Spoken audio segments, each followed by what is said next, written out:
her team.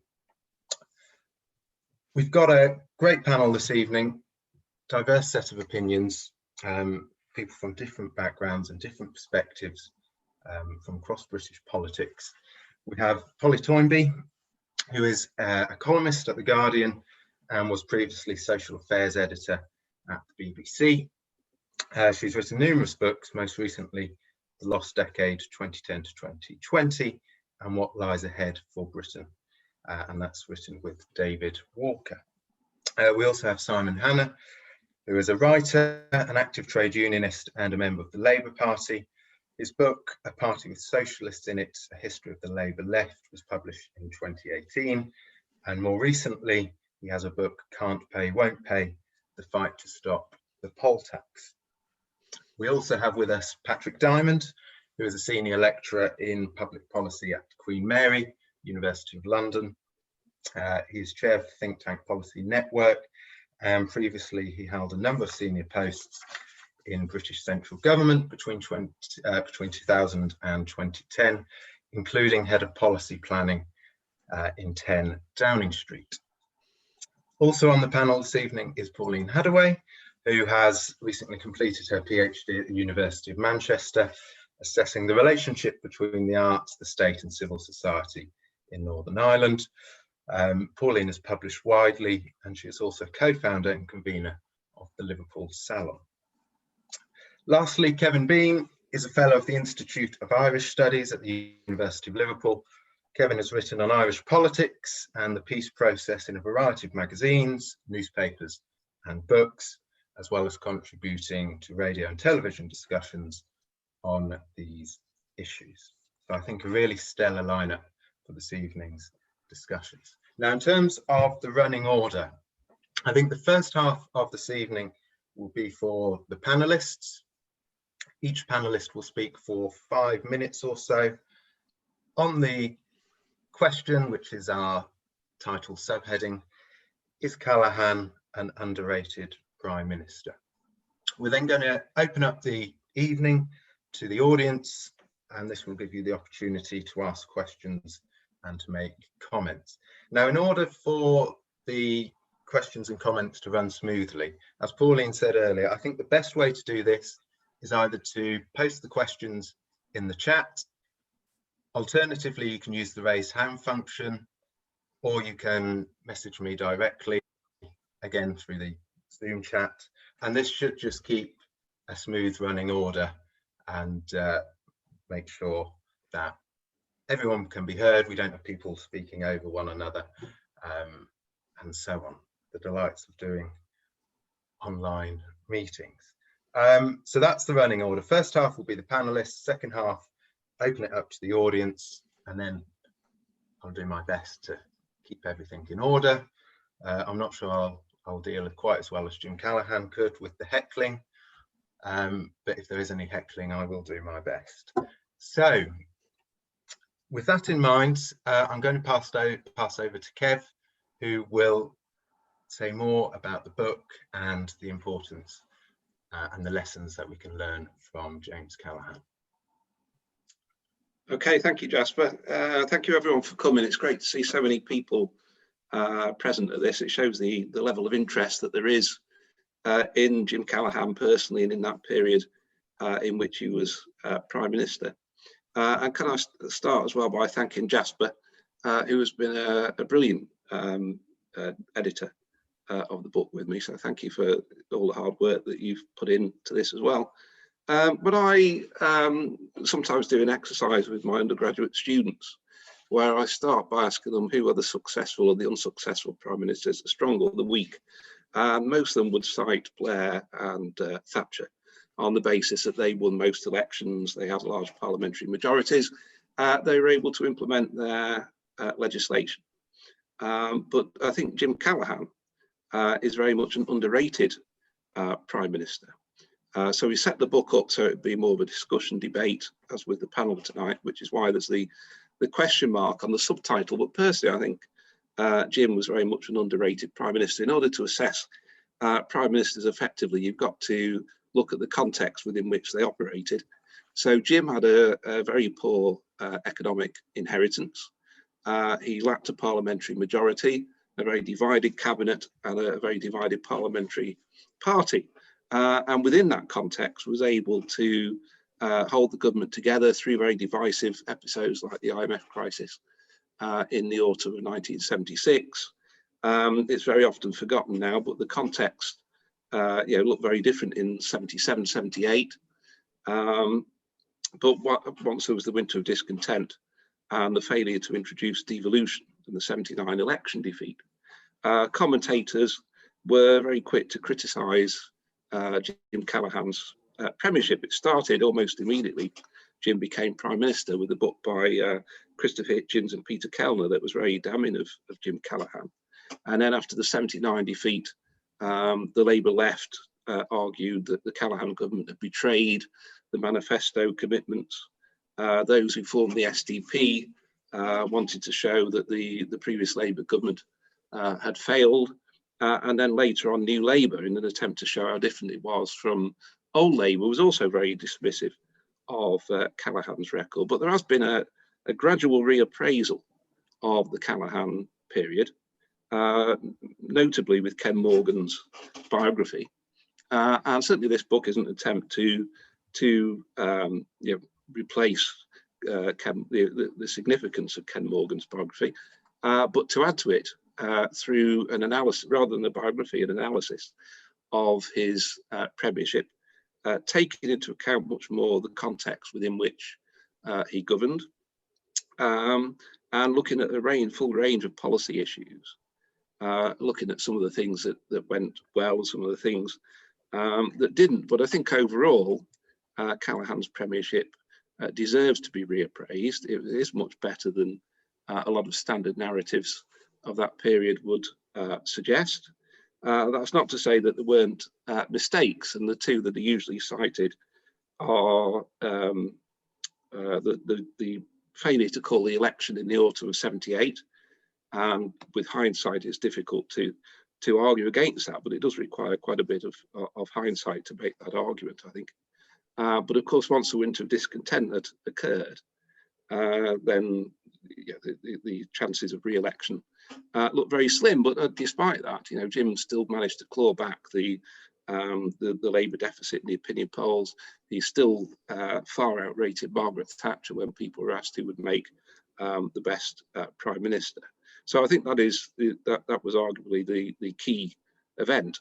And I think the reason for stressing that is because there is this kind of narrative that went with Thatcherism, that the post-war consensus was inevitably going to collapse. It was in decay. Politicians like Jim Callaghan didn't have the answers. And then Margaret Thatcher came along to save the day in 1979. But there was nothing inevitable about Thatcherism. As I said, had the election taken place slightly earlier, then the result may well have been very different. And so we shouldn't see the Thatcherism as an inevitable consequence, as an inevitable phenomenon.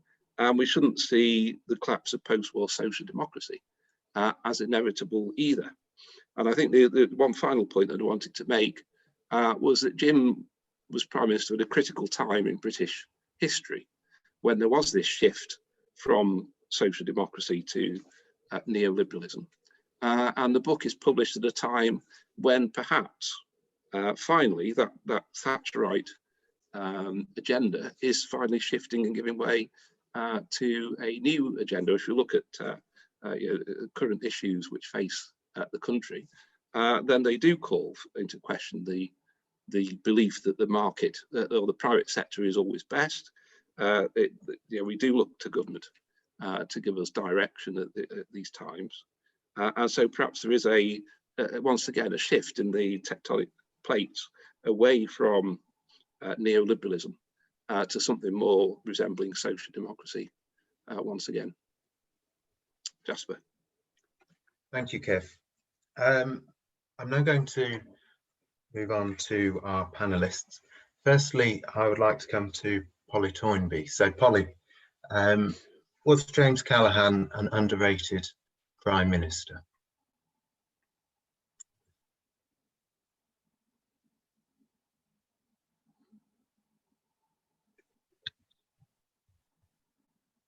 Has Polly joined us? Can't see her name in the... Okay. Simon, would you like to open up for us? Yes, thank you very much. I'm happy to do so, although I think that my contribution might be the minority dissenting opinion. So I don't know if you want to lead off with me or take someone else first, but I'm happy to go first if you want me to, Jasper. Yeah, go for it, Simon. Okay, thank you very much. Thank you. I think this is an important book, in part because a lot of the issues raised in the 1970s during the Callaghan government are still very pertinent today, particularly in terms of the internal politics of the Labour Party. So I'm going to be the kind of maybe token far lefty on the panel. I don't know about all the other panelists' politics, but I'll say from this perspective, I think of some of the arguments that the Labour left had at the time.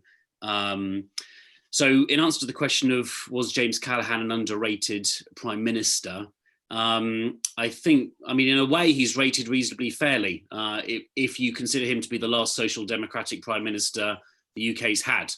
But I think one of the reasons why he's the last social democratic Prime Minister the UK's had is in part due to the failure of the promises of the Labour government in the 1970s, and indeed not just the failure to implement some of its more left-wing policies, but some of the strategic directions that the Labour government took in the 70s paved the way for what came afterwards.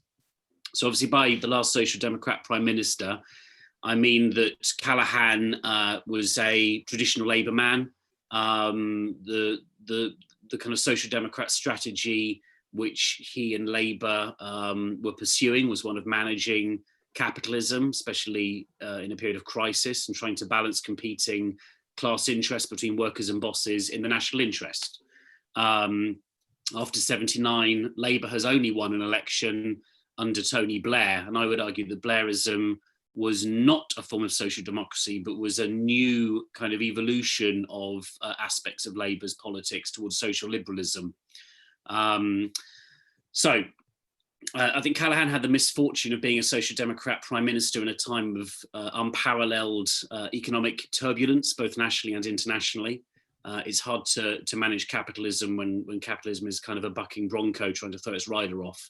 The 1973 oil crisis, the subsequent kind of economic instability globally, the collapse of post-war Keynesianism, were all really serious blows to the brand of Labourism that had developed since World War II, which obviously was the mixed economy, a strong welfare state, tripartite corporatism, which was about, you know, sort of bosses, unions, government working together in the national interest.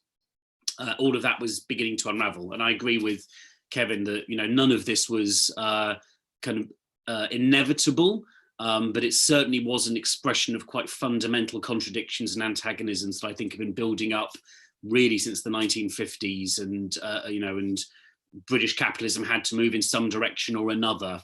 And I think that the Labour Party struggled to really get a handle on what was going on at the time.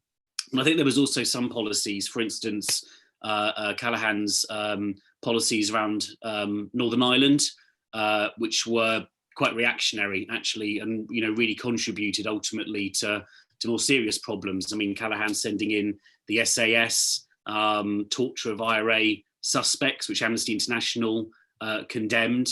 And all of this had consequences even within British politics as well, because obviously when the no confidence vote came up in 79 that then triggered the general election, the SDLP MP and the Irish nationalist Frank Maguire both voted against Callaghan's government, and that gave the Tories the narrow majority they needed to be able to move forward to the election, which then they subsequently won. So I think really, if we're thinking about the kind of 20th century history of Labour and where we can situate the Callaghan government, it was at a crossroads. From the Labour left's perspective, obviously the government was quite disappointing, but that disappointment started with Wilson earlier as well. The Labour Party went into the election in 74 twice, promising an irreversible and fundamental transfer of wealth and power from the rich to working people and their families. But by the end of Callaghan's time in government, the opposite had happened.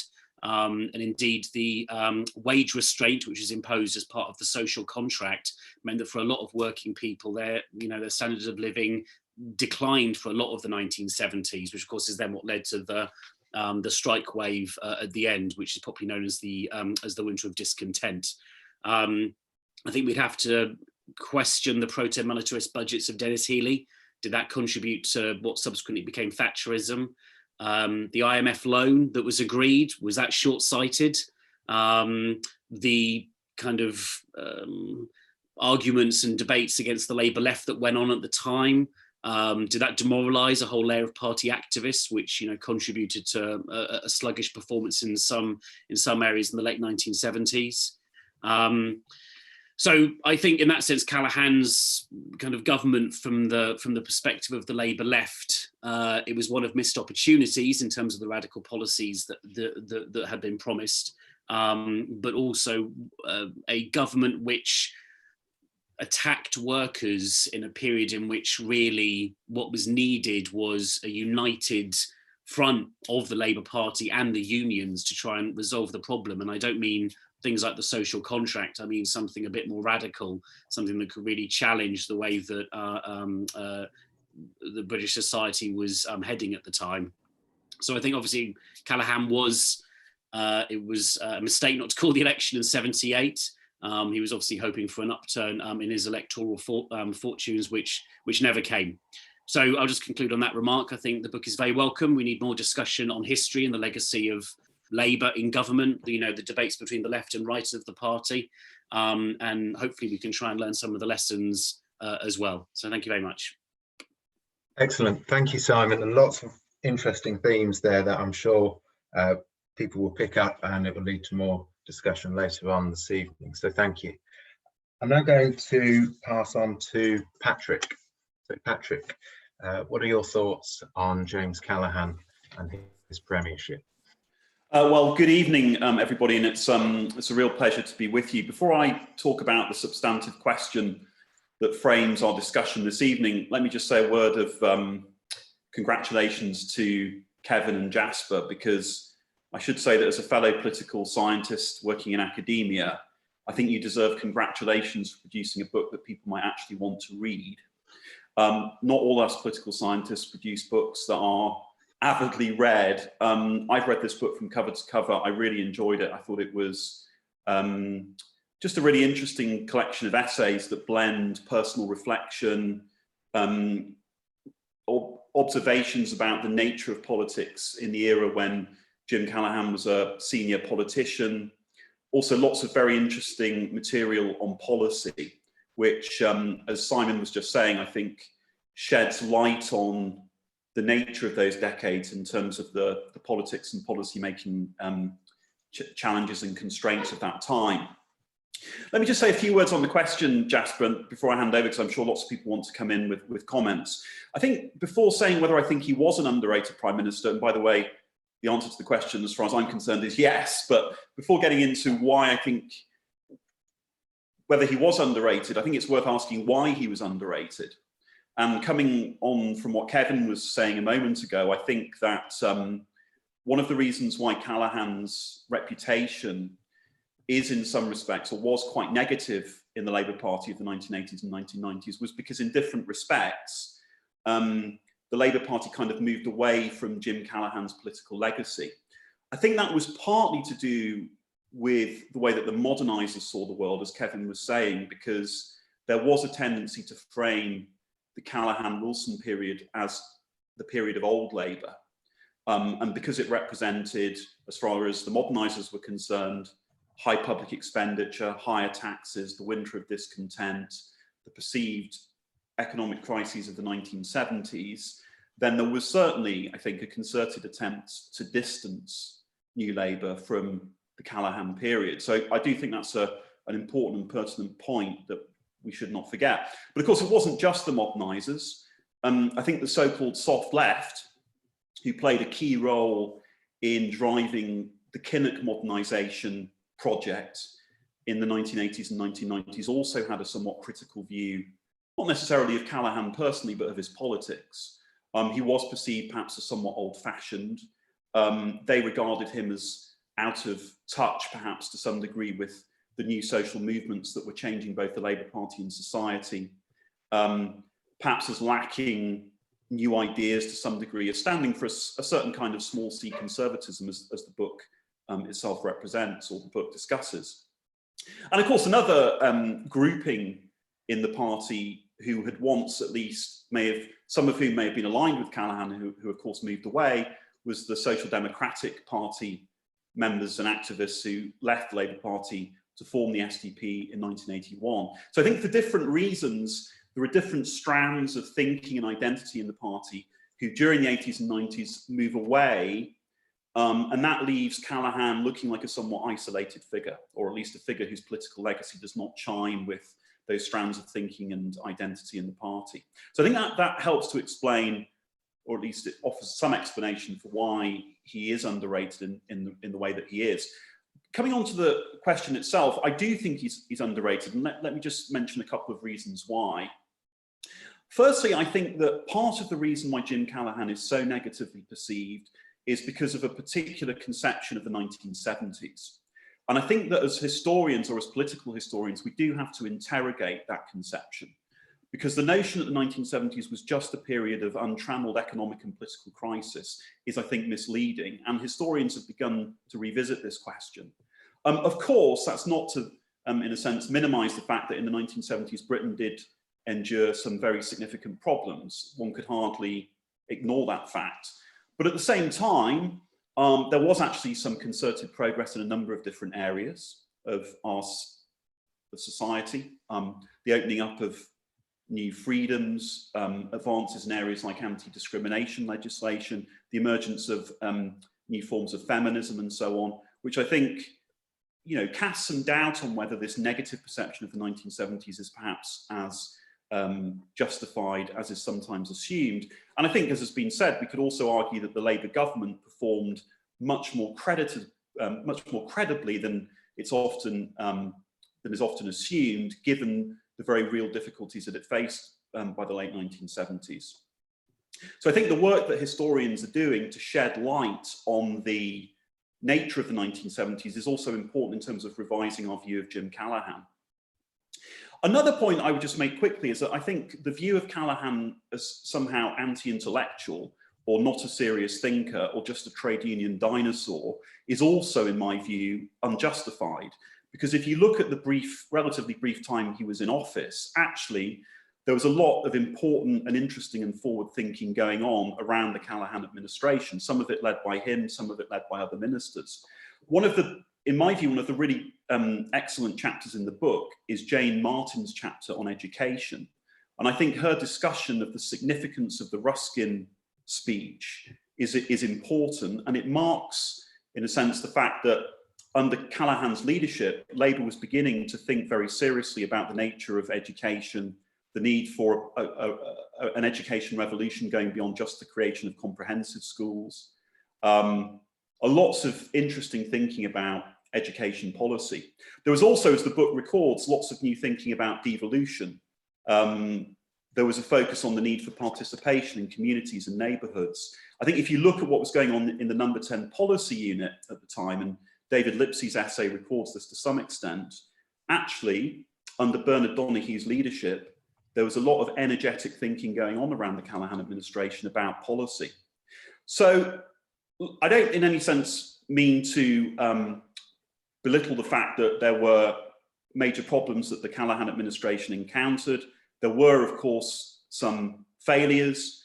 I think the failure of the Labour governments of that time to produce an enduring and credible solution to the problem of wages and trade union militancy, obviously following the collapse of in place of strife in 1969, did subsequently create very serious problems. And we can't judge Callaghan's performance without considering that.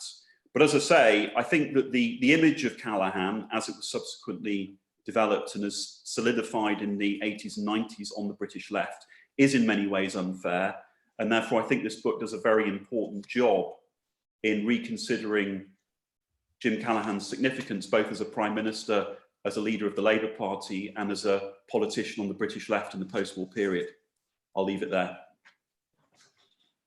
Thank you, Patrick. Again, some really interesting ideas there about the importance of the historical context, and also how there are some interesting ideas and some politics of successes that we can associate with the Callaghan government. So thank you, Patrick. I'm now going to move on and pass on to Pauline. So Pauline, fire away. Okay, hi. Yeah, underrated. The word that came, I think, that comes to me, and Kevin and I jointly wrote our piece on James Callaghan and Northern Ireland, and the word was overshadowed, or maybe unacknowledged.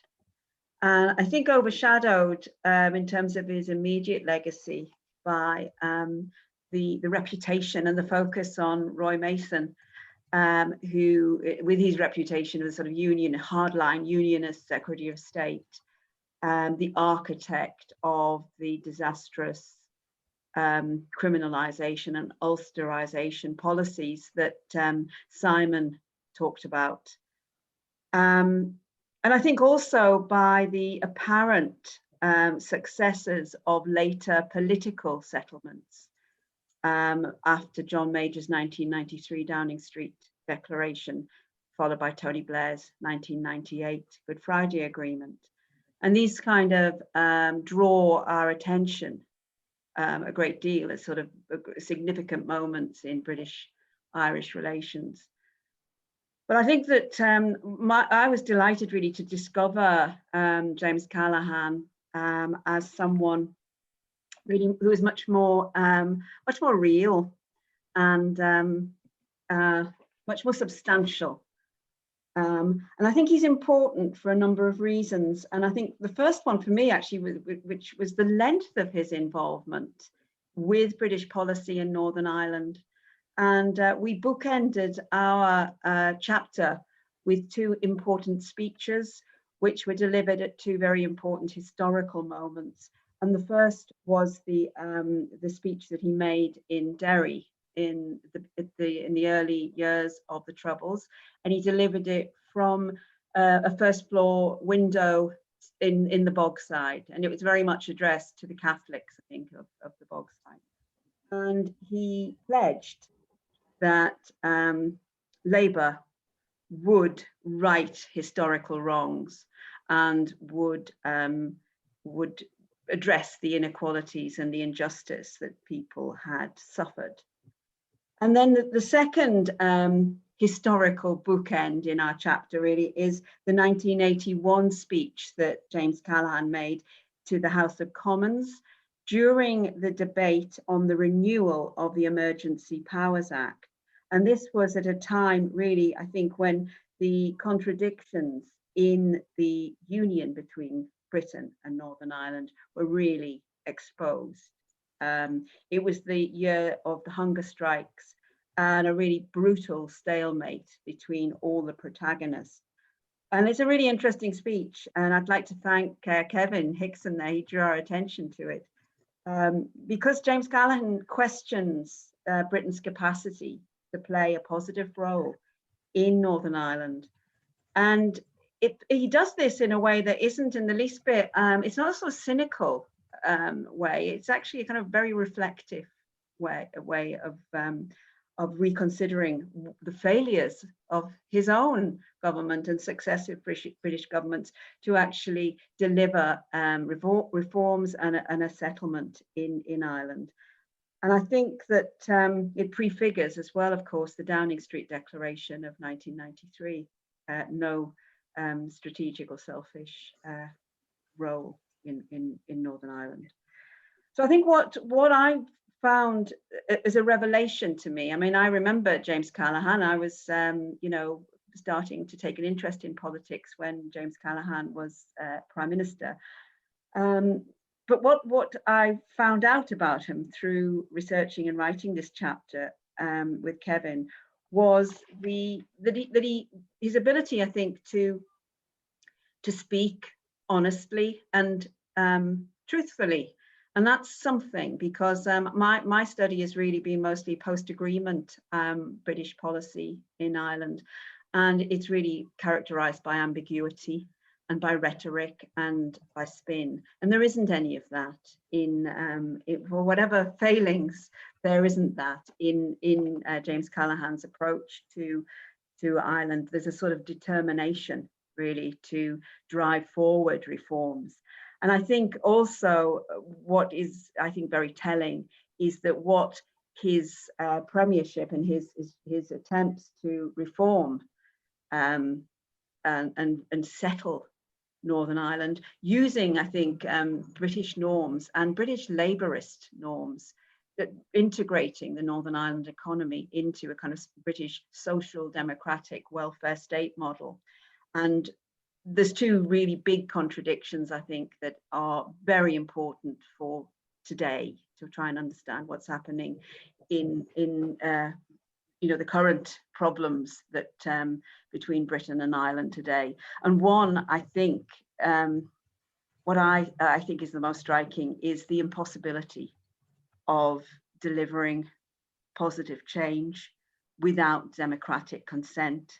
And I think that the attempts in good faith by James Callaghan to actually drive through reforms reveals to me the fatal and unreconcilable contradictions in the union between Britain and Northern Ireland. And the second contradiction, I think, that is really interesting, especially again for today, is that attempting to mobilize economic development as a tool for delivering political stability really mitigates against good economic planning. And I think that the things like the DeLorean fiasco that occurred in Northern Ireland as part of Britain's attempt to use the economy to try and reach a kind of settlement there. It shows the weaknesses in that. So full of contradictions, so central to understanding politics today, because many of those contradictions we're still grappling with. And I think above all, though, I'm looking forward to going back into the archives when we can get back in again, because I really want to find more speeches, wonderful speeches. And I think what's most refreshing about discovering James Callaghan and Northern Ireland for me is to find a British politician who actually speaks in good faith and acknowledges failure. Kevin, do you want to add anything? Yes, Pauline. I think you've outlined what we were attempting to do in our chapter. One thing that was very important to us was to try to locate the Northern Irish policy, not in a sort of exceptional framework, but to try to relate it to the problems of social democracy in post-war Britain.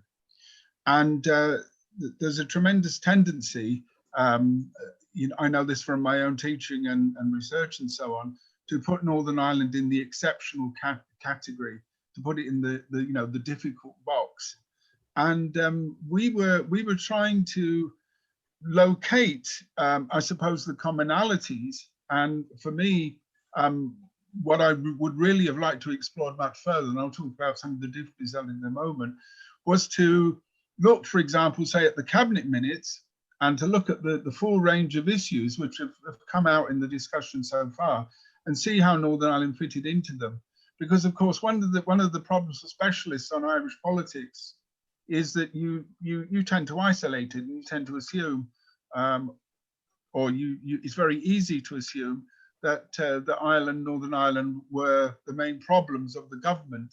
And as I often say to my students, for many British governments, there were 10 sort of important items on the cabinet agenda, and Northern Ireland was usually number 11. So we were trying to put Northern Ireland as much more of a central focus. I think Pauline's point as well about Roy Mason needs possibly to be emphasised. Mason is a very divisive figure. I know that Kevin, in a previous book, had a chapter which excoriated Roy Mason, and I'm not really here to defend him, because I would probably share in some of those criticisms. But I think the problem was that the overall thinking of the government often then is left out. And in just focusing on Mason, and again, you could implicitly criticize Callaghan for that, but I think that would leave out the general strategy that Callaghan had, in particular, this idea of sort of British norms, of making Northern Ireland a normal British place. And, you know, like Pauline, I remember the period quite well.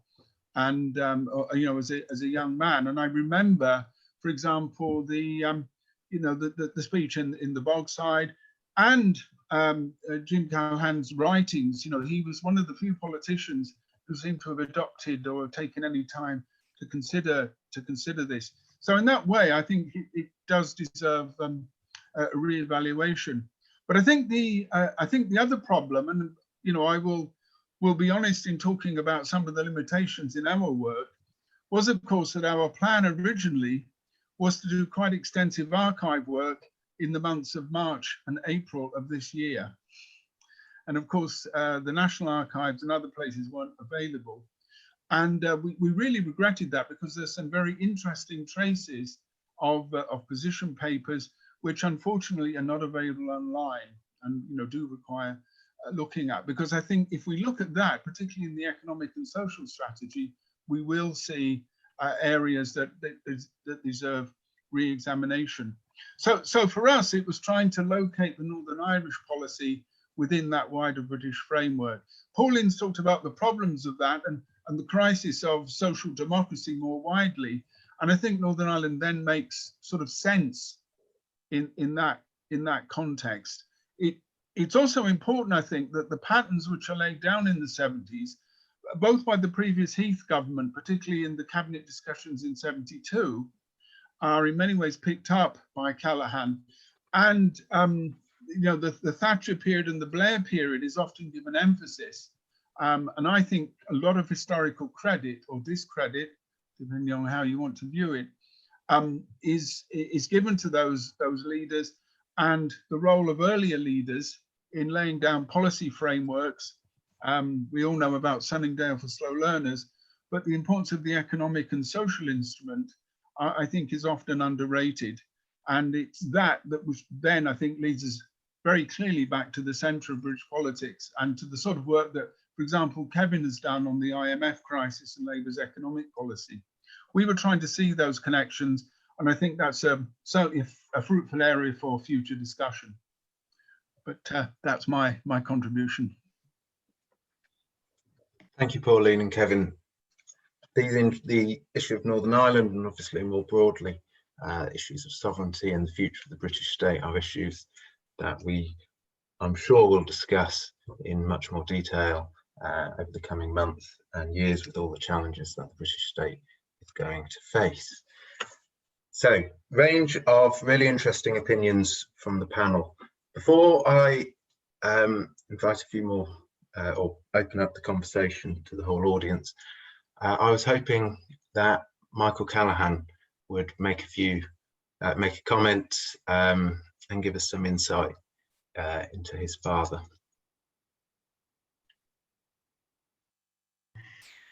Gosh, that's thank you, Jasper, for giving me the opportunity to contribute. My comments are very general, really. It's rather daunting to say anything about this with so many experts present.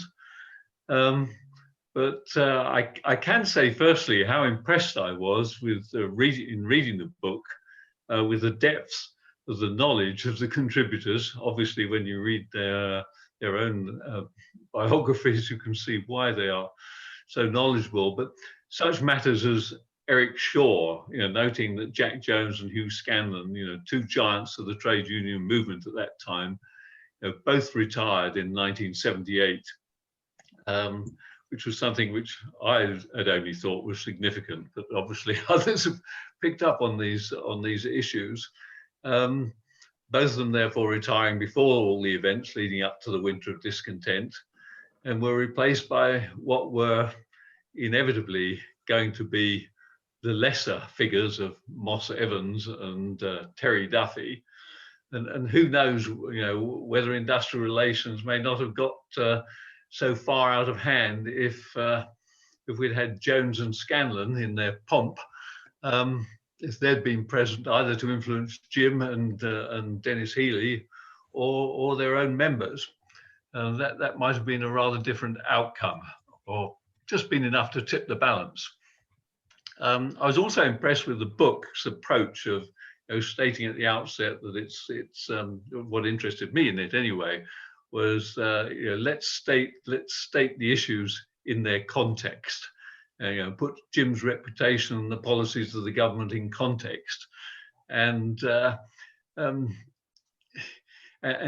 judging events and reputations by, instead of judging events and reputations by, as is so often done today, by today's mores and today's, social practices.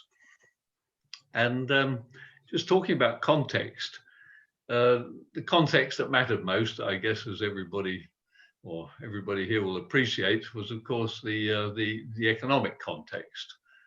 And as noted in the book, following some success in reducing inflation through an incomes policy, the downfall of the government was obviously the 5% incomes policy.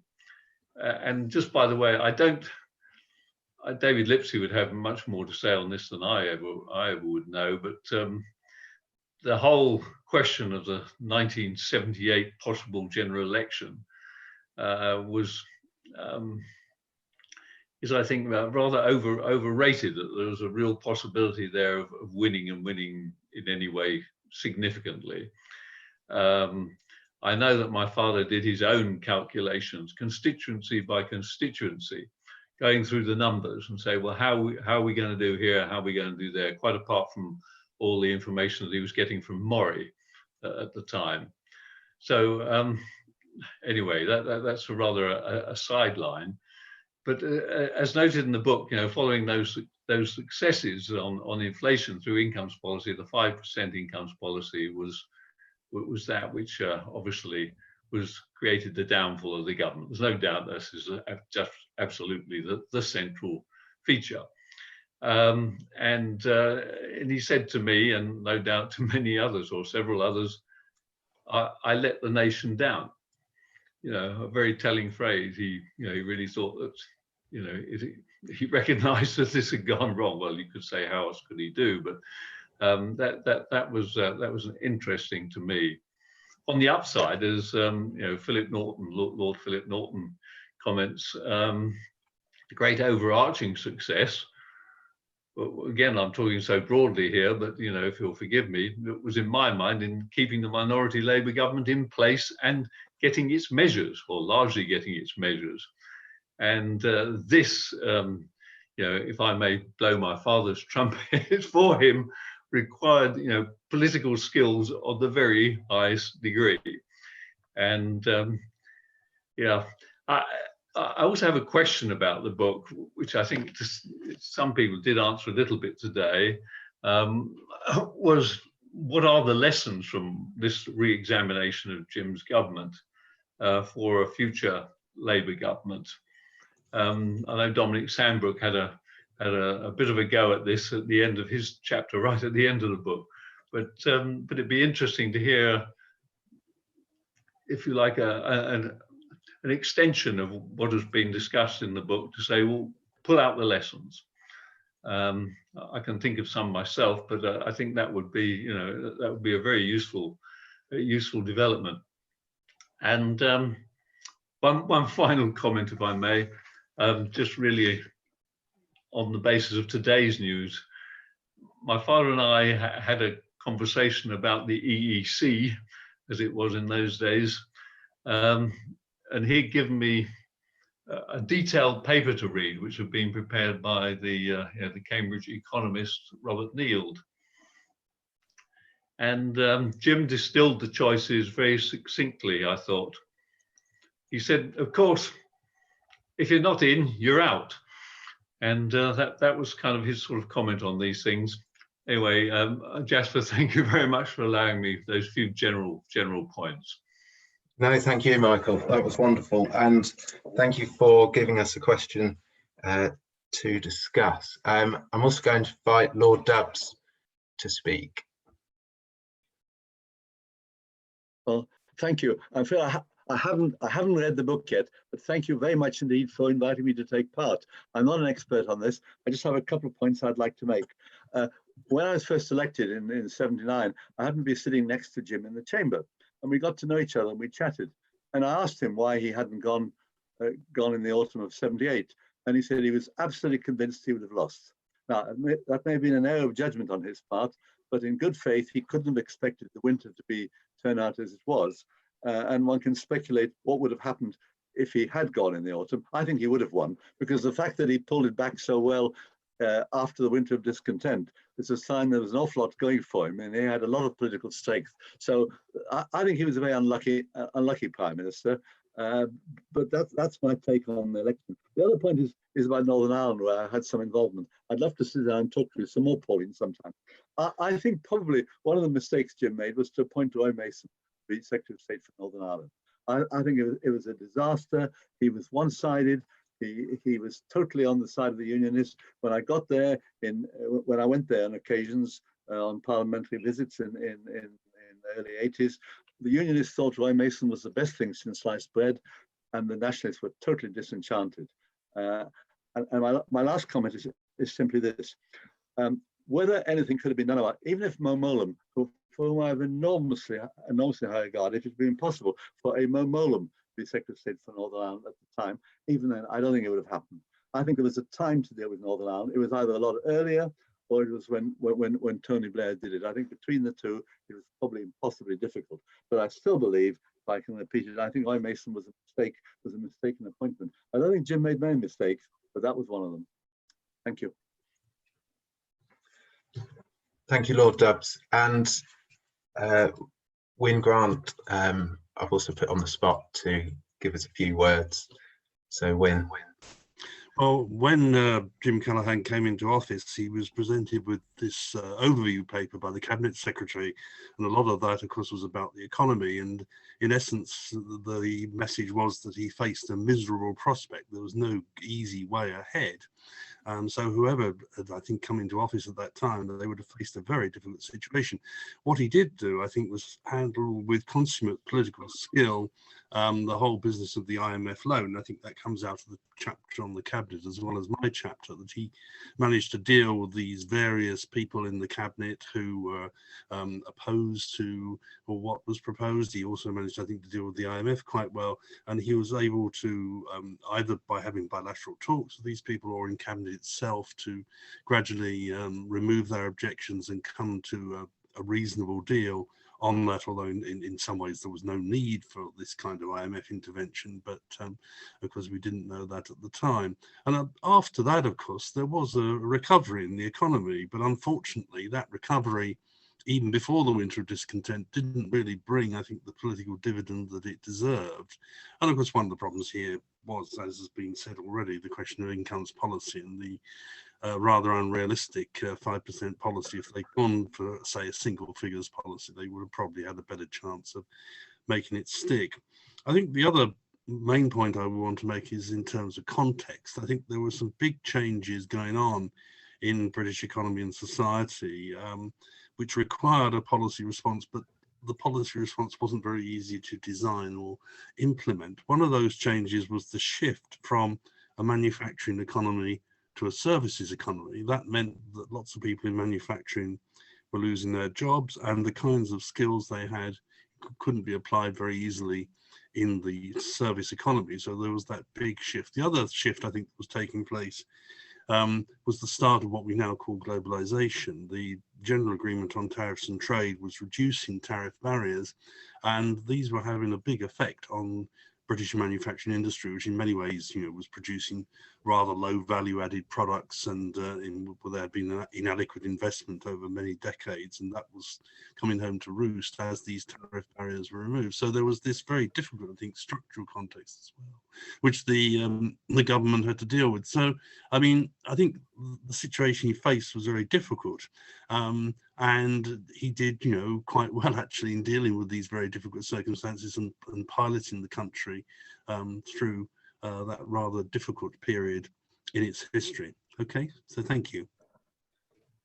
Thanks, Wyn. I think we've got two questions to ask the panel.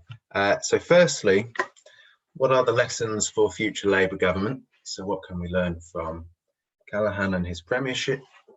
And then secondly, and it's also an issue that's come up in the chat, would Callaghan have won in the autumn of '78 had he gone to the country? So which member of the panel would like to take those questions first? Patrick, shall I put you on the spot? Oh, well, thank you so much, Jasper. I mean, those are really tough questions.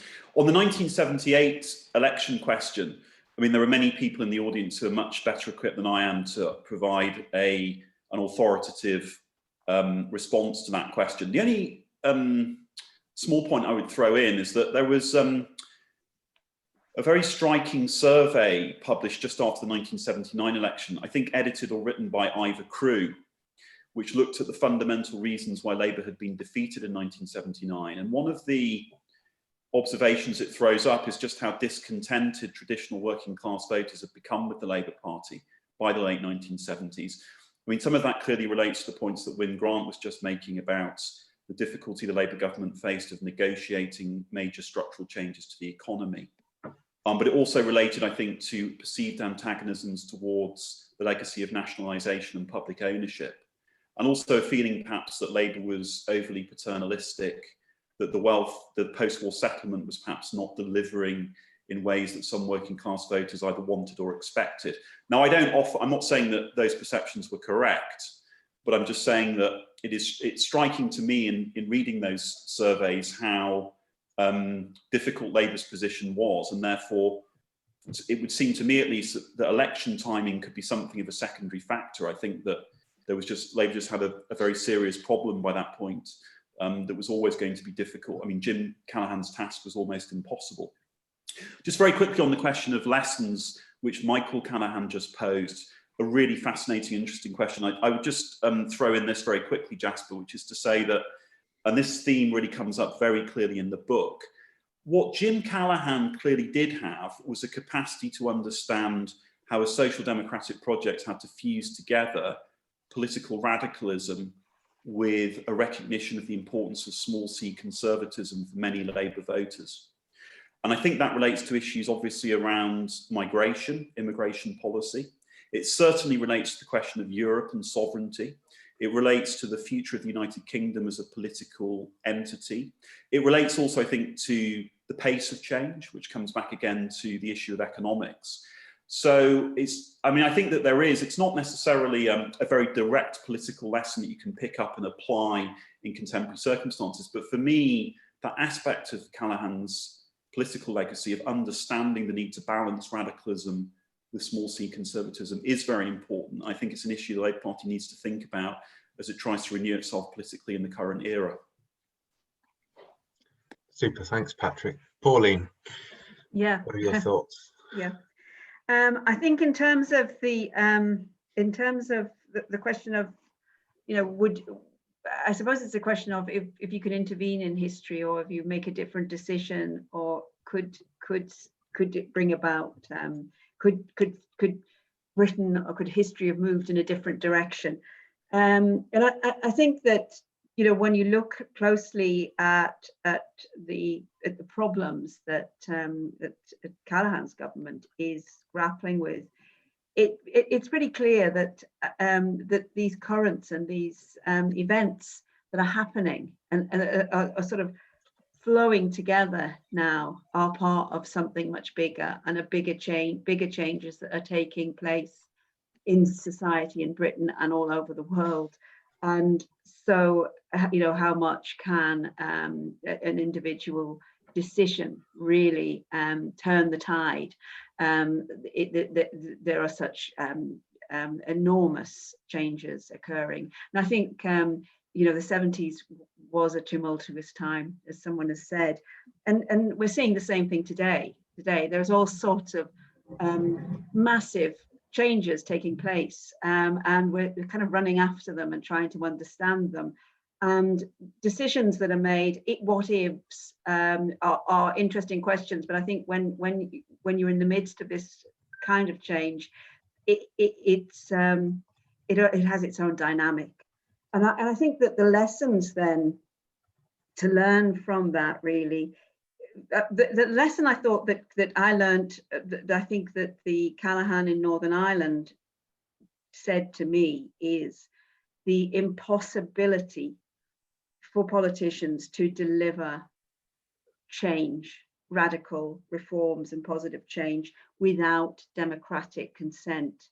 And I think this is a problem that was a problem in Northern Ireland in the 1970s. It seems to be a more general problem, not just in Britain, but I think in lots of countries all over the Western world, that mobilizing, the need to mobilize people, to mobilize citizens, to get people behind serious projects of radical change. You really need that, and you really need a healthy democracy to achieve that. And I think that's probably why the politicians seem to not really be able to intervene in politics so much. Everything really is sort of spin and rhetoric and kind of playing around at the edges, because you really need to have a sense of cohesion in society if you want to have a kind of active and forward-moving politics. Democracy is so important. And I think that's probably the lesson of Northern Ireland. It's now the lesson for all of us here in Britain of how to mobilise citizens to get behind projects of change and reform and forward-looking politics. Thank you, Pauline. Simon, are there any lessons to be learned for future Labour government by looking at Callaghan and his premiership? Yeah, I mean, I think there's a lot to be learned, although of course we do have to place things within the historical context. I mean, British society has in some ways changed a lot since the 1970s. There's been some quite fundamental structural, economic, cultural changes, for instance. I mean, if you look at the the difference between the EC referendum in the 70s and the kind of political terrain that was fought on, and the kind of arguments that were being had at that time around the benefits or not of EC membership, and you think about the Brexit referendum a few years ago, and how so many things have shifted. For instance, around things like immigration and sort of the the kind of rising tide of racism. So I think there's lots of things to think about, like within the historical context. What I would say, though, and I think this is generally true for Labour, is that capitalism is a system that goes into crisis. The crises aren't always the same, but there's some kind of similarities. There's a kind of rhythm to the kind of like the business cycle. And I think that if Labour is ever in power again, and they're in power again during a period of economic turbulence, in which the question is who is going to pay for the crisis, then I think really the lesson of the Callaghan era for me is that you shouldn't use your position as a Labour government in power to try and split the difference or make workers pay for the crisis. And I think there was a misunderstanding of inflation and where inflation was coming from and the causes of inflation, and therefore the kind of social contract wage restraint and the 5% limit that people mentioned. I mean, that was a terrible error, and it was an error that contributed ultimately to the end game kind of collapse of the Labour government. So I really think that Labour in power needs to, decide whose side it's on, because the whole post-war consensus has collapsed now. It doesn't exist. Things that have survived, like the NHS, that's like a rearguard battle to try and keep the NHS in public ownership now. and most of the other, kind of key planks of the welfare state have been very seriously eroded or even ripped up. So I think really it's about that sort of, like much more decisive socialist content, to pick a side and to be on the side of working people, because I think ultimately it was Labour's failure to do that contributed to not only Labour's defeat, but then numbers of people turning towards the Conservatives, thinking, the post-war model isn't working for us anymore. Let's try something else. Let's try this kind of hyper-individualist, there's no such thing as society model. Maybe that will be better. And then, of course, history went the way that it did. So, yeah, those are just some, just some thoughts on that. Thanks, Simon. And thank you to the panel for answering those questions. Mehdi, I know you've had your hand up for a while, so the floor is yours. Thank you, Jasper. May I first thank Kevin, Pauline, and all of the other speakers. It's really been quite insightful. I've got 3 questions, if I may, and I'm going to wear you off a little bit from the economic domain sphere. On the work that you've done to write the book, I've got 3 questions, as I said. One is, how much did James Callaghan know about Harold Wilson's illness and his resignation? I lived throughout that time, and it was always believed that he did not have any idea. It came as a surprise. I just wonder that, with the passage of time, if we know better on that particular point. My second question is, how much did James Callaghan try to intervene in the creation of the SDP and the Gang of Four? At the end of the day, he was the old grandee of the party at the time. And that period really broke the back of the party for a very long time to come. And it took a decade or 2 to actually recover.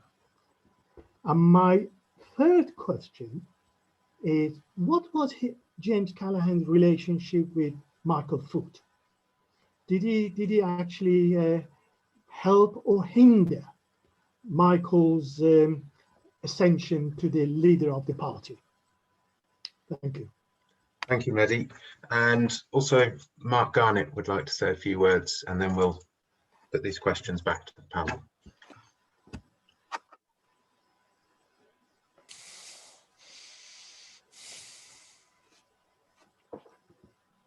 There we go. That's I'm not sure if I could get my camera going. It's working. Can you hear me? Yeah, the camera is going. That's good. Yeah, I mean, that set us off onto a very different track. But I just, from the conversation, I just had a couple of things that have occurred to me. I think the first thing, I've just written a book about the role of the Prime Minister. And if we're looking at lessons for a future Labour government, I would say that the really key one is for somebody to study the example of James Callaghan in the way he conducted himself as Prime Minister. I think this is a person who kind of almost became a dominant political character because he wasn't a dominant or domineering person in cabinet. In other words, he took cabinet seriously. He appointed people to the jobs which he thought they would perform well. Occasionally he might make mistakes, like the case of Roy Mason that's been mentioned. But this is where I think hindsight is unavoidable. When you consider the way that the role of Prime Minister is now being conducted, you can see the damage that has been caused to the British state by Thatcher and her successors. It may not be possible for a future Labour Prime Minister to be a proper Prime Minister in terms of the conduct of government, the way that the cabinet is treated. However, I think that's a model that one should at least aspire to emulate.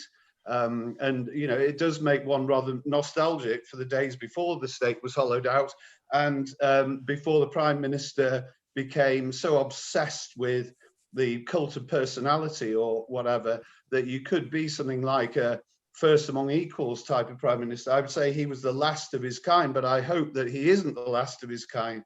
Then just another thing, I guess, which is a slightly more negative note that nobody has mentioned. Obviously, one could mention errors or at least questionable things that happened before he became Prime Minister. Nobody's mentioned in place of strife. And I think if you're reassessing him, there has got to be this kind of almost poetic justice, maybe isn't the right phrase, but his actions there do seem to be an attempt to put the interests of party ahead of country, or perceived interests of party ahead of country. And that's rather out of keeping with, I think, his general attitude, which is one of patriotism first. And, you know, certainly, again, contrasting that to populist nationalism, which we seem to have now, he's somebody who epitomizes a proper sense of love of one's country.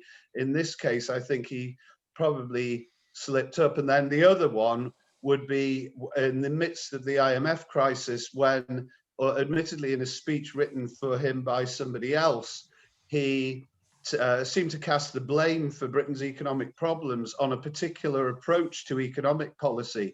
And in a way, I think his speechwriter on that occasion was rather too effective.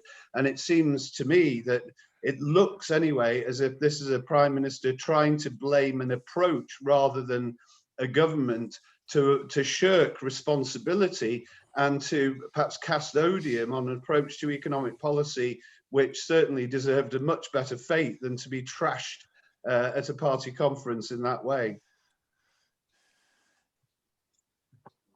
Thank you, Mark. So quite a lot to go on there for the panel. I'm going to go to Kevin Bean first, if you'd like to tackle some of those questions for us. Okay, thank you, Jasper. I'll move outside of my Northern Ireland remit, really just partly because I have some memories of the period, although admittedly as a young man or younger man. I think the last point about the economic policy is an interesting one, and I think it fits in with maybe the way that we contextualize Jim Callaghan.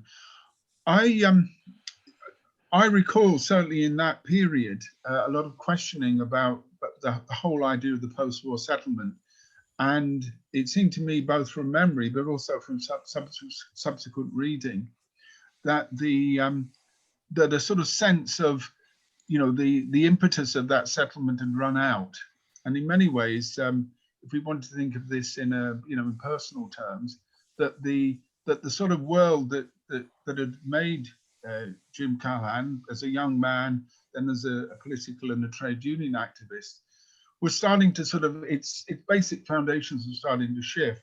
So that, for example, the economic and social changes that have already been referred to, decline of manufacturing industry, and I think significantly a type of rebellion that was going on in both the unions and I think in the Labour Party.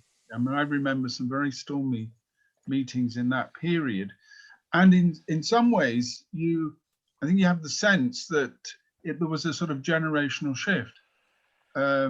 James Callaghan was quoted as talking about the '79 election as being a sort of watershed, and he talked about a changing, tide of opinion.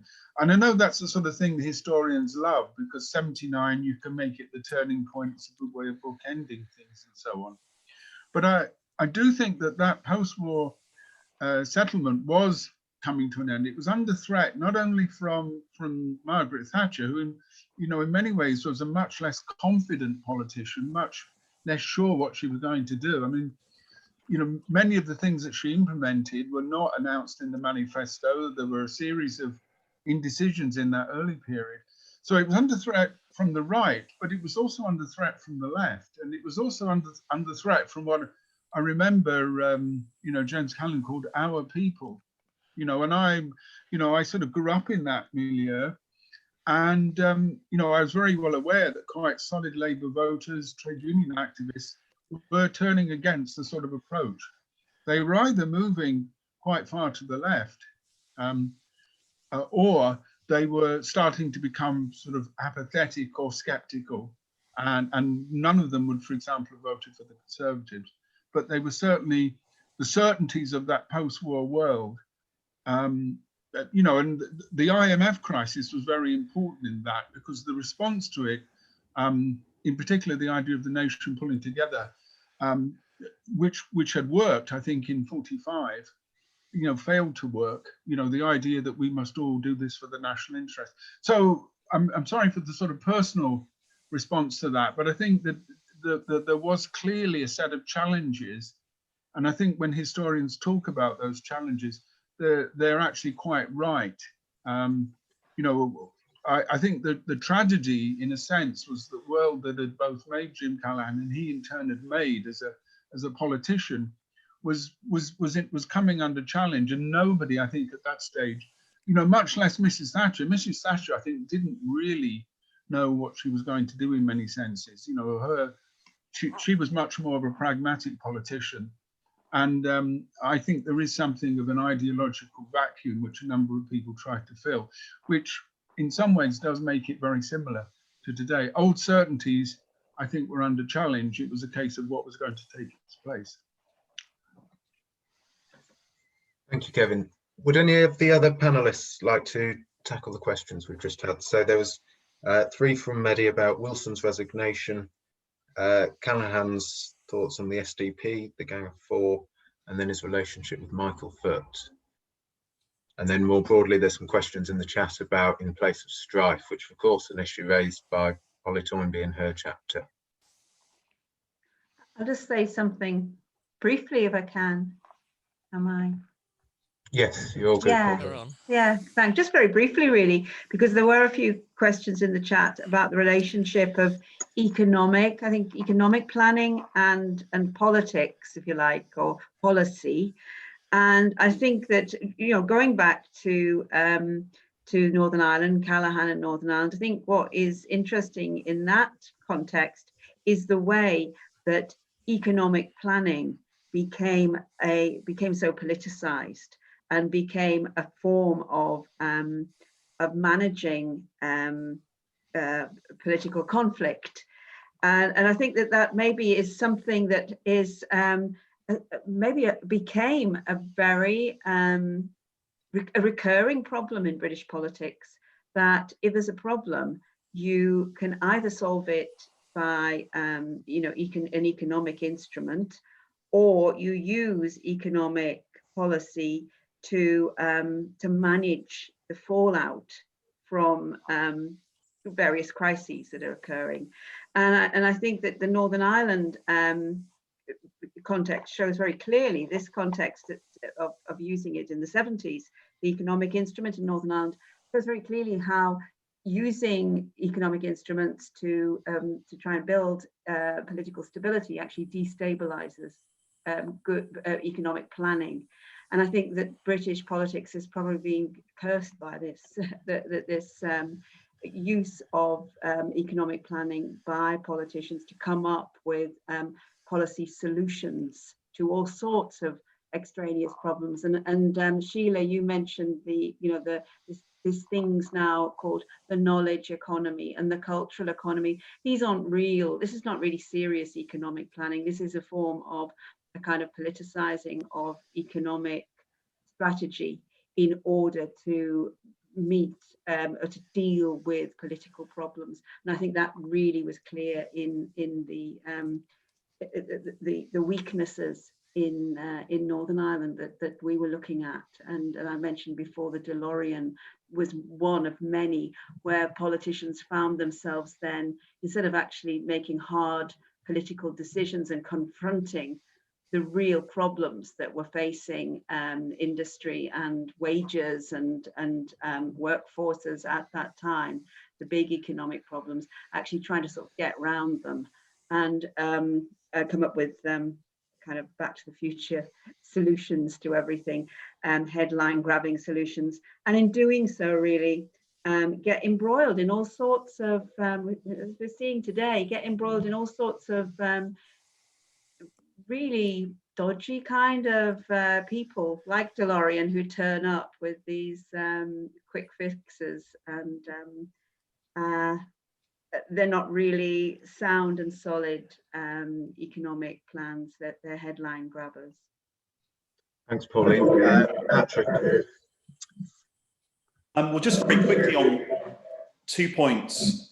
Mehdi's question about the relationship between Callaghan and the formation of the SDP. There is a very striking chapter in the book, short chapter by Duncan Brack, which explores the formation of the Lib Lab Pact.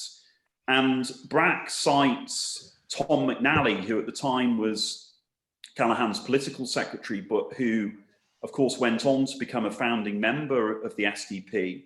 And McNally makes the point that the Lib Lab Pact in the late 1970s did start to create at least a culture of stronger cross-party cooperation, in which people in the Labour Party and the Liberal Party began to talk to one another, not just about pertinent issues for the government of the late 1970s, but also broader political questions of the time, the Constitution, Europe, and so on. Now, whether Brack's judgment is correct, other people in the seminar will have their views, but I think it's an interesting and striking judgment in response to Mehdi's question. The other point I would make very quickly just comes back to a point that Mark Garnett was making. I mean, I agree with his point about Callaghan being, in a sense, a more traditional prime minister who respected the rituals and norms of cabinet government. The point I would add to it is that I think Callaghan also had, I mean, I think it's clear from how he handled policy at the time, an enduring respect for the civil service. And I don't just mean by respect that he liked civil servants, but I mean he understood that the process of good government involves honest and open debate between ministers as politicians and officials in order to arrive at the best policy decisions, the best policy outcomes. He understood the need for a relationship based on honest, open debate, speaking truth to power where necessary. And I mean, I think that is something that we've clearly lost from the civil service. That became more apparent in the 80s and 90s, but it's very apparent today. And so I think that is an aspect of Jim Callaghan's legacy, a respect for good government and for how it's achieved, which we ought not to forget. Lovely, thank you, Patrick. I know time is escaping us. So Simon and then William Clouston. And if anyone else has any quick comments, just raise your hand and we'll try and get through them. But like I say, time is running out. So Simon. Thank you. Yeah, I'll be quick. So, I mean, just on the point of the civil service, I think that sort of goes to the core of some of the antagonisms and some of the disagreements that obviously Callaghan and his wing of the Labour Party had with the Labour left. I mean, after the 79 election, when the Labour left wrote the book What Went Wrong, where there's different contributions from all kinds of people sort of say, you know, we started off so well, what happened? Michael Meacher, you know, like, I mean, he has a chapter in there really critical of the civil service. And obviously there's the Bennite view that the civil servants were a conservative bureaucracy that was holding back some of the more radical policies and so on. And I think that really also, yeah, I mean, like that points to a different conception within the Labour Party over the role of the state, the interaction between elected politicians and, you know, the kind of permanent layer of the civil servants and so on. So I just want to say something very quickly on the kind of the economic issues as well, because I think, like, if you think about Callaghan's time in Wilson's first government and what happened there, for instance, to the national plan, you know, there was really ambitious plans from the Labour Party to try and kind of tame capitalism a bit more, to try and have a bit more, not just policy, but kind of political control, at least in the form of sort of targets or something on the private sector. And when the national plan collapsed after, I don't know, like 18 months or something like that, and then the Department of Economic Affairs that was specifically set up to try and implement the national plan was then also scrapped shortly afterwards. I think that experience of the 60s Wilson government really set the tone for what happened in the 70s, because the way the National Enterprise Board was conceived of, and then how it was actually implemented, and in quite a toothless way. The ending of price controls, the alternative economic strategy, which kind of promised so much to the Labour Party rank and file and faithful as a way of trying to overcome some of the contradictions of post-war Keynesianism, and that was also kind of shredded on through the Labour government, and really didn't live up to any of its promises. So I think that really that kind of problem that Labour had, which Wilson and Callaghan both had, of the pressure from the rank and file to try and have more radical politics around the economy and trying to have more control over British capitalism and more state intervention into the economy, in the way that all those kind of dreams were torn asunder. I think that's a really important lesson for Labourism and social democracy, generally speaking, and certainly the Callaghan government is rich in lessons of that. Lovely, thanks, Simon. William. Thanks very much. Can you hear me? I think, well, first, great book, guys, and thanks to all the contributors. I really enjoyed reading it. I think a reappraisal of Callaghan is timely, but I think it's not just Callaghan. I think the entire post-war political apparatus up to Thatcherism should be reappraised, because reason I think we're far too harsh on it. I think the whole of Butskellism and social democracy generally pre-Thatcher we're far too harsh, and we're far too lenient on the economic liberals that came afterwards. And I'll just throw a few basic bits of data at you, which may be of interest. So debt to GDP under Callaghan, 40%. Now we're heading for about 100%. Household debt to GDP, 30%. We're at 80% now. A lot of the growth that we've had has been off debt. We've basically beggared households to get the growth. Unemployment under Callaghan never exceeded 6%, topped out at 12% Thatcher, 11% Major. After New Labour, it went up to 8%. So the record was rather good. Balance of trade generally was in surplus under Callaghan. It's been persistently in deficit since the economic liberals took control. Social housing's pretty much been destroyed, taken off the page. We've overexpanded universities, but we've got a massive skills gap in technical and trades. We're pretty indifferent about that. That's classic liberal indifference. And we've deindustrialized. So manufacturing is down at 12% of GDP now, something that I don't think Callaghan could have contemplated. So I think it's a very timely book. I think it's a great time to read it. And as I say, I think we're far, far too harsh on the social democrats of yesteryear, and not harsh enough on the economic liberals, I'm afraid. Great, cheers, William. So it's 8:30. I would like to give the panelists 60 seconds just to provide us with some closing thoughts. Obviously, thank you for all your excellent contributions. It's been a thoroughly illuminating discussion, but if I can give each panelist 60 seconds just to deliver their closing thoughts. So I'll start with Pauline.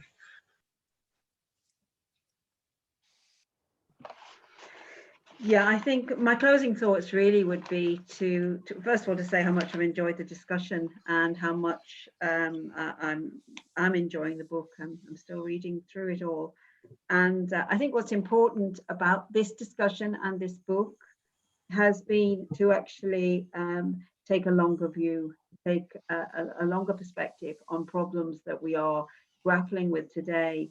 I think that the kind of drama and the turbulence of the Callaghan premiership and those closing weeks and months, the high drama of it is a very good reminder to us that actually we're not living, we always seem to think we live in unprecedented and exceptional times, but actually this is what politics is.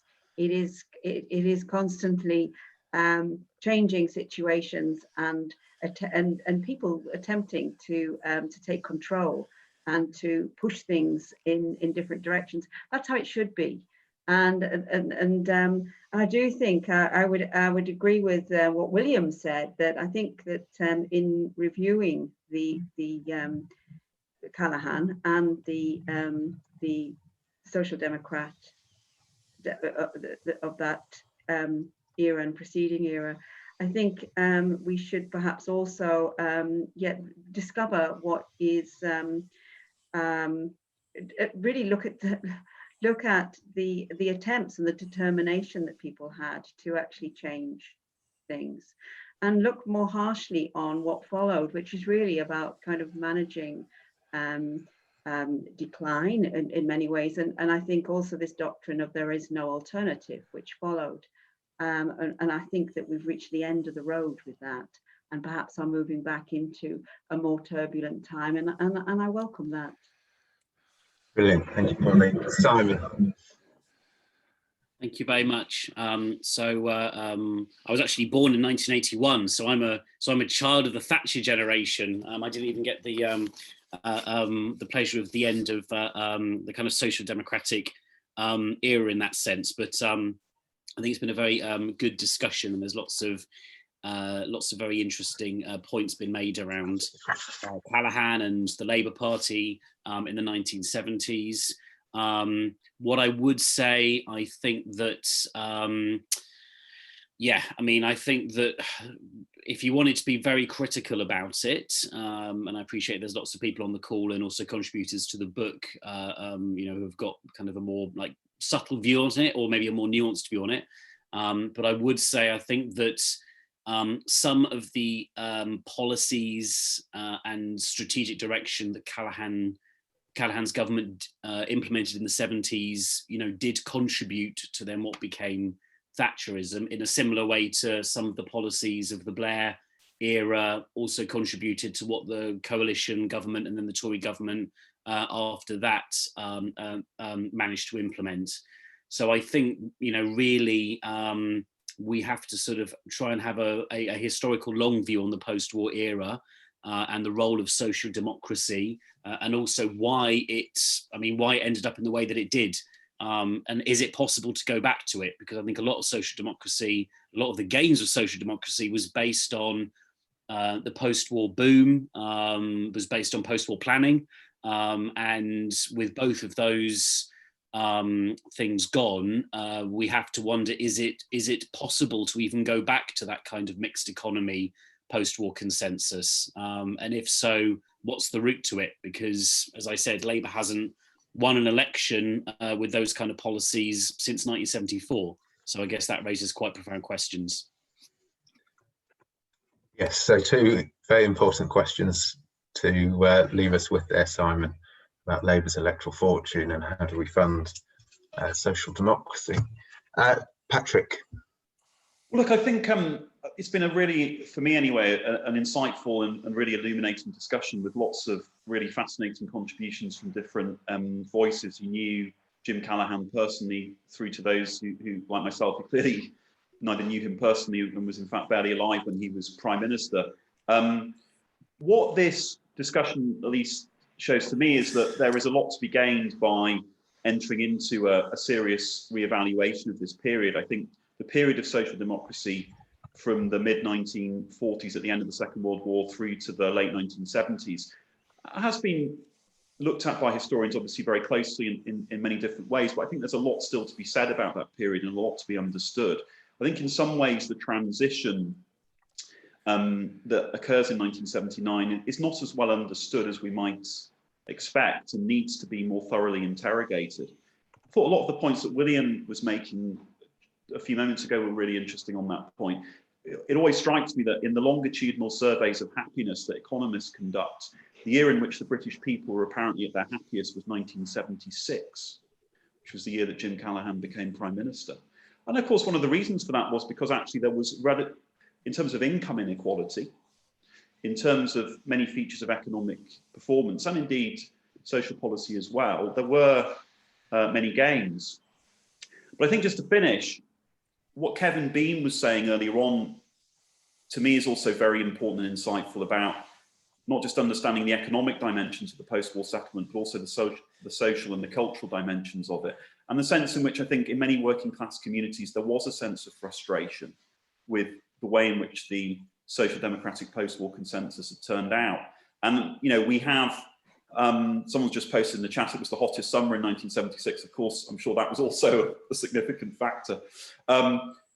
But I think we do have to understand, as I say, that the reasons for that social and cultural alienation. And in so doing, I think we can arrive at a fuller appreciation of the nature of political and social change in that period. So, yeah, I think just in terms of looking at Jim Callaghan's life, but also looking at his life through those, and also looking at those bigger questions about where British society was going and the nature of social democracy, it seems to me to be very valuable indeed. So thank you again to all the contributors, and thanks to Jasper in particular for doing a great job of hosting us tonight. And thanks also to Pauline and others who provided, I know, the framework for this event, so through the Liverpool Salon. So thanks to all of you. Thanks, Patrick, and thank you to all the panelists. Thank you to the Liverpool Salon, and thank you to you all for coming this evening and making such excellent contributions. I think it's left us with even more questions and hopefully one or two answers to encourage us along the way. I'm going to hand over back to Sheila, but like I say, thank you to everyone. Thank you so much, Jasper. I won't keep you much longer. Just 60 seconds